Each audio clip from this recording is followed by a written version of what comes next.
골로새 교회를 위한 바울의 기도를 살펴보고 있습니다. 기도가 어떻게 더욱 깊어지시는 것 같습니까?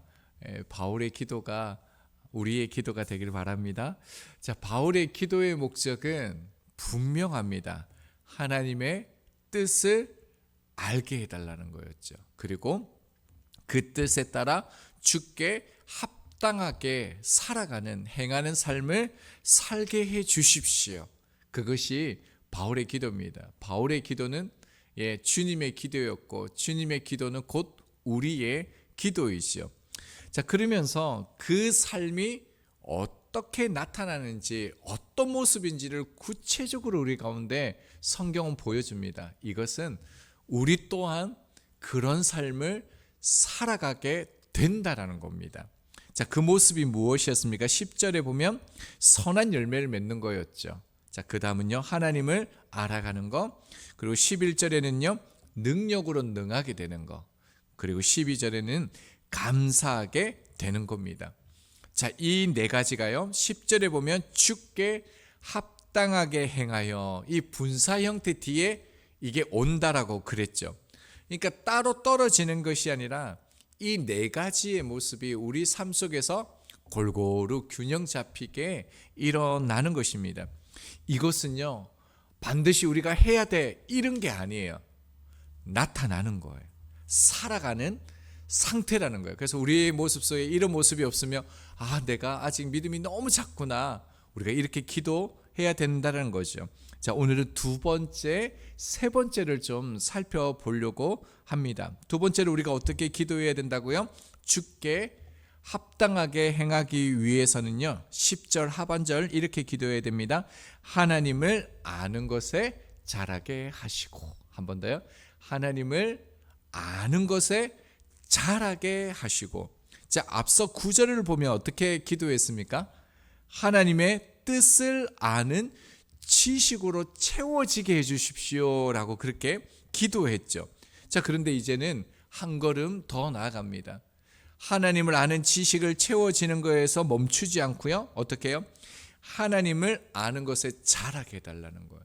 신앙의 성숙인 거죠. 이것은 하나님을 알면서 이제는 하나님과 실질적으로 동행하는 삶을 의미합니다. 여기에서 중요한 단어가요, 자라게 하시고 라는 단어인데요, 특이한 단어예요. 수동태이면서 현재 시제로 되어져 있습니다. 자, 수동태라는 것은요, 우리가 자라는 거, 믿음이 성장하는 것은 주체가 내가 아니라는 거예요. 하나님이시라는 거예요. 하나님께서 우리의 믿음을 자라게 하시고 성숙해 하신다라는 겁니다. 그러니까 전적인 하나님의 은혜의 역사임을 지금 바울이 강조합니다. 자, 그리고요, 현재 시제라는 게 뭡니까? 하나님을 아는 거에서 자라는 것은요, 단번에 어떤 한 순간에 이루어지는 게 아니다라는 겁니다.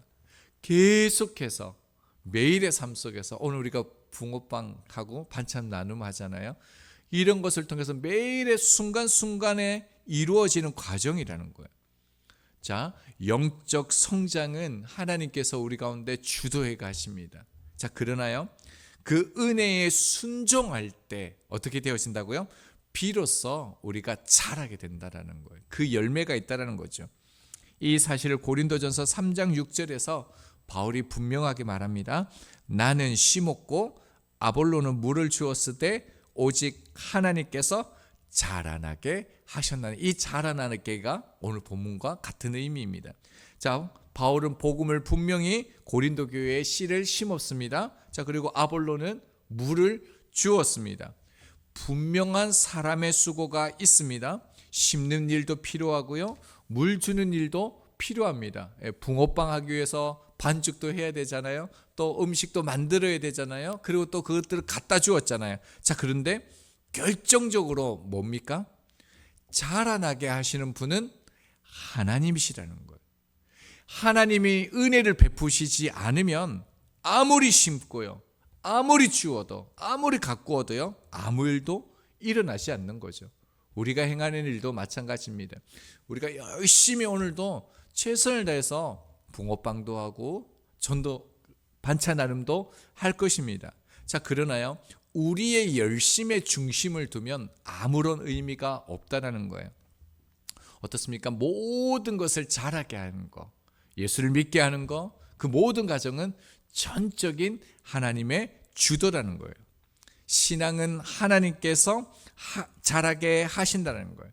그래서 이것을 붙잡고 그들이 나아가기를, 하나님의 은혜를 갈급하기를 바울이 기도하고 있는 것이죠. 이 기도는 저희의 기도이기도 합니다. 자, 셋째로요, 주께 합당한 삶을 위해서 우리는 또 이렇게 기도해야 됩니다. 11절 말씀입니다.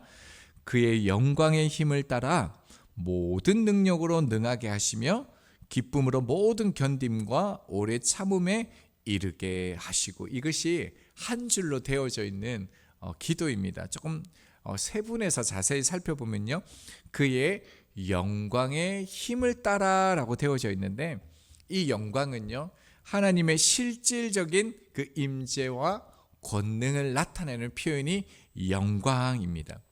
자, 따라서요, 그의 영광의 힘을 따라라는 말은 우리의 삶을 살아가는 능력, 그 모양은요, 우리의 의지나 결단에서 나오는 것이 아니라 전적으로 하나님께 있음을 강조하는 겁니다.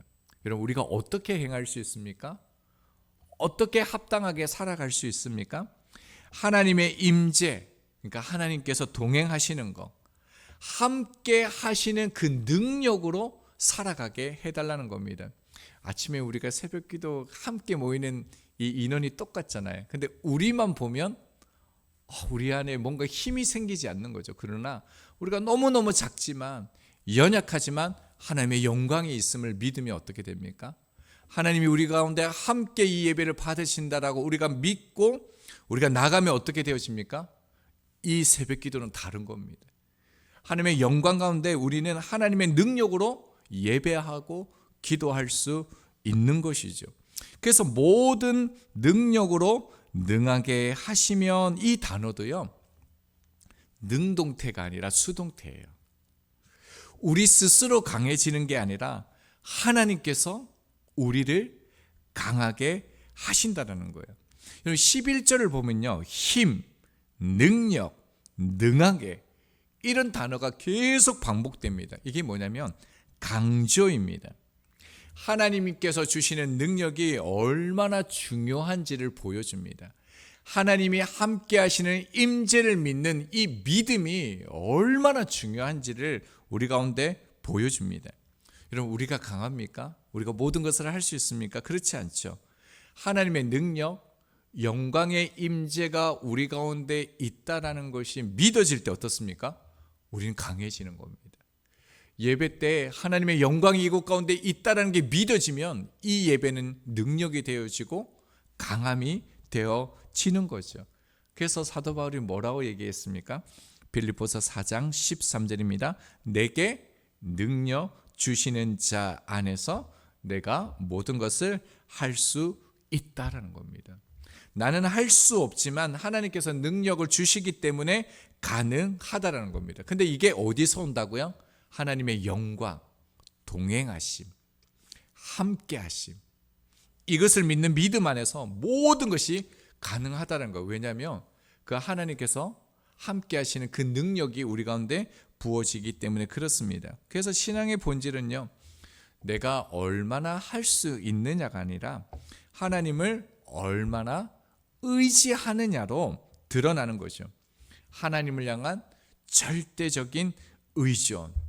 이런 찬양 가사가 있습니다. 시작된 내 우리 주님의 능력이 나의 삶을 다스리고 새롭게 하네. 정말 기가 막히지 않습니까? 하나님의 그 능력이 뭡니까? 우리와 함께 하심이죠. 근데 그것이 나의 삶을 다스리고 새롭게 하신다는 겁니다. 자유 안에 죄와 사망으로부터 나의 삶은 변하고 나 충만하네. 사실 나는 한 게 아무것도 없습니다. 뭘 했습니까? 단지 하나님의 영광을 본 것이죠. 붙든 것이죠. 그래서 뭐라고 또 고백하냐면요, 은혜로다, 주의 은혜, 한량없는 주의 은혜로다, 이렇게 고백하는 것이죠. 여러분, 하나님의 임재를 의식하고 붙드는 사람은요, 약해 보일지라도 실제로는 강한 사람입니다. 그래서 저희들 새벽 기도회 때 늘 같은 사람이 모이지만 우리가 강해질 수 있는 것, 능력 있는 기도, 예배를 드릴 수 있는 것은 무엇입니까? 하나님의 영광을 보는 겁니다. 하나님의 임재를 믿는 것입니다. 그러면 우리는 더욱더 강해질 수 있는 거죠. 예수님께서 이렇게 말씀하셨습니다. 요한복음 15장 5절입니다. 나는 포도나무요 너희는 가지라. 그가 내 안에 내가 그 안에 거하면 사람이 열매를 많이 맺나니 나를 떠나서는 너희가 아무것도 할 수 없습니다. 아멘. 나를 떠나서는 너희가 아무것도 할 수 없다. 이것이 실제가 되기를 소망합니다. 자, 그렇다면요, 이 능력, 능하게 하신다라는, 모든 능력으로 능하게 하신다는 이 실질적인 능력이 무엇입니까? 우리 삶에 구체적으로 드러나는 게 무엇입니까? 기적? 아니면 병 고치는 거? 방언하는 거? 문제가 있을 때 기도하면 즉각적으로 응답되는 거? 이것이 능력으로 능하게 하는 삶의 형태입니까? 성경이 말하는요, 하나님의 영광이 임할 때, 하나님께서 함께 하심이 믿어질 때 우리 삶에 나타나는 능력을 성경은 분명하게 얘기하고 있습니다. 하반절입니다. 무엇입니까? 기쁨으로 모든 견딤과 오래 참음에 이르게 하시고 하는 힘입니다. 여러분, 여기에서 견딤은요, 단순히 삶의 어려운 그런 상황 속에서 무너지지 않는 인내의 능력입니다. 이 견딤은 삶의 압박, 고난을 버티는 것을 의미합니다. 골로새 교회가 지금 우상과 세속으로 가득한 곳에서 많은 어려움들이 있었죠. 그들이 믿음을 가지고 있었습니다.